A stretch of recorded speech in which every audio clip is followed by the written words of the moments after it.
posing the question, why did I become an SLP, and how was it growing up having a sibling with autism spectrum disorder? So let me tell you my story. I am 30 years old and I have a younger sibling who has ASD. So my whole life I have been aware of therapy. My brother, of course, since he was diagnosed, received therapy, a variety of therapies. So I was always exposed to it. It never was, my parents really made it a point that even though autism was my world and is my world, it didn't consume me. I had a normal upbringing, despite the fact that I had a brother with ASD.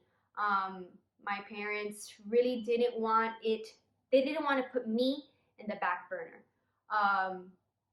And they worked their butts off to make sure that I always felt, if I cry, sorry, that I felt important just like my brother. Sorry. So they put me in ballet, they put me in soccer, they put me in dance, they put me in twirl, they put me in everything so that I was busy.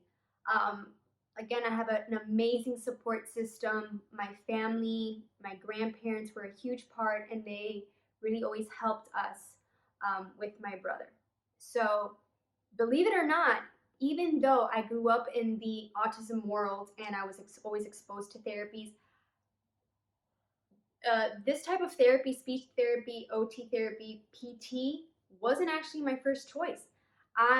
Like I've said it before, I did my undergraduate studies in psychology. So I knew I always wanted to help, I just didn't know how. So the last year of my undergraduate studies in psychology, I got the opportunity to shadow an OT, guys, an OTR at the clinic where my brother was receiving therapy. And I shadowed her, but then I kept saying I didn't really comprehend speech therapy. I knew about it, but then I would see, here I am shadowing an OT, but in another room, I hear all of this talking and playing and whatever the case may be. And I just fell in love with it. I would kind of stick my head out and watch what she was doing. And I said, hey, can I observe you? And then I started observing her more than I was observing the OT. And that's how I really decided, well, this lady is helping kids how to talk, and she's giving them their voice, and they're able to communicate their wants and their needs now.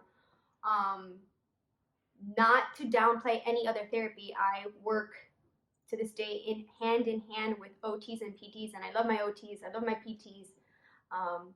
But that is how I became an SLP. That's how I fell in love with the field.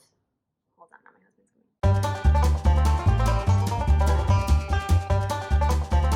I went away from the OT. I started shadowing the SLP, and that is how I fell in love with the field. I saw her, I saw what she was doing. She was treating a variety of disorders. She was doing AAC. She was doing TEX. She was doing it all. And I thought it was super amazing.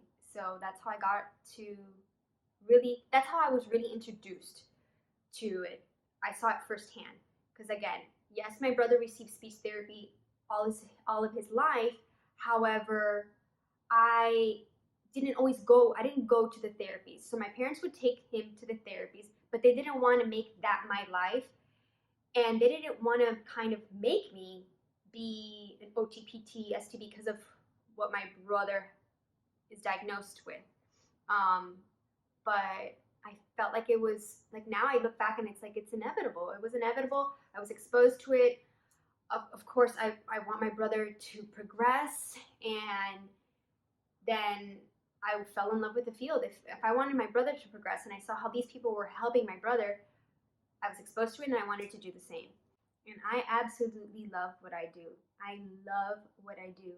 I've had patients that can't say, give me, that they kick and they scream and they throw tantrums and they hit me and they bite me. because they are so frustrated that they can't say what they want. And I push and I push and I push them, and they repeat it. They say, "Give me," and they get their thing and they are so happy. That's what matters, to be able to help. Just like throughout my brother's life, there were so many to help him and to try to help him. I'm hoping that I'm doing the same for all of my patients. There's good moments, there's bad moments, you know. Like I said, I get kicked, I get punched, I get bitten, my hair gets pulled. And I have really good days and I have really bad days, but my profession is super rewarding. And, you know, when there's carryover, when there's generalization into the homes of the kids, that's where it really matters. That whatever I do in therapy gets applied at home, and they see progress at home, and they could talk at home, and they could ask for milk, and they can ask for cookies. That's what really matters. I love what I do.